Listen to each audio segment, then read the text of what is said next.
pamamagitan ng mutual termination o pagkakaroon ng right-of-way problem na parehong nagdudulot ng hindi matuloy ang implementasyon ng mga proyekto. Matapos naming manalo sa mga bidding, may mga opisyal mula sa DPWS ang lumalapit sa amin para humingi at kumuha ng bahagi niya sa halaga ng proyekto. Ang hinihingi nilang porsyento ay hindi bababa sa 10% at umaabot pa sa 25% na naging kondisyon upang hindi maipit ang implementasyon ng kontrata. Ito ay binibigay namin sa kanila ng cash. Ang bawat transaksyon ay may karampatang voucher at ledger na nagsasaad ng mga araw at kung kailan nila ito natanggap.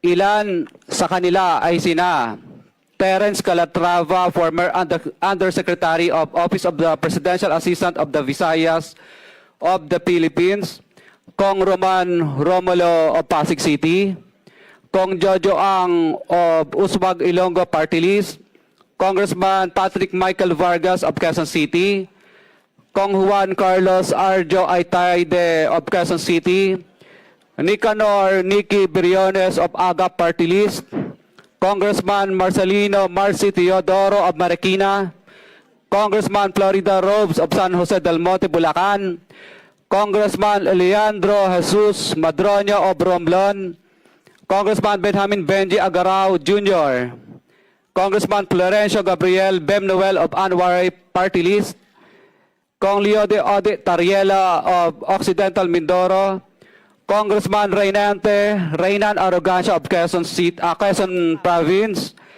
Kong Marvin Rillo of Quezon City, Kong Teodoro Haresco of Aklan, Kong Antonieta Yudela of Zamboanga, Sibugay, Kong Dean Asisio of Caloocan, Kong Marivico Pilar of Quezon City.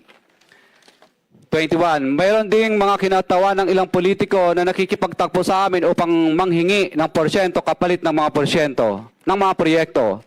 Ang mga porsyentong ito ay 25% ay ipinipilit sa amin bilang karaniwang kalakaran na wala akong kakainang tanggihan.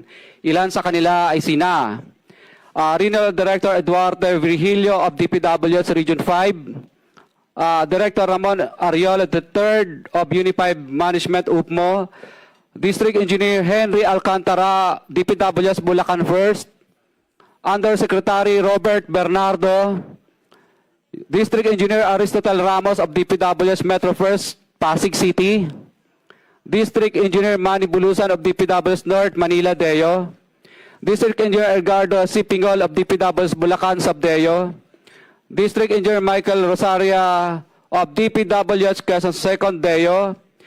Karamihan sa mga kawani ng DPWS na nabanggit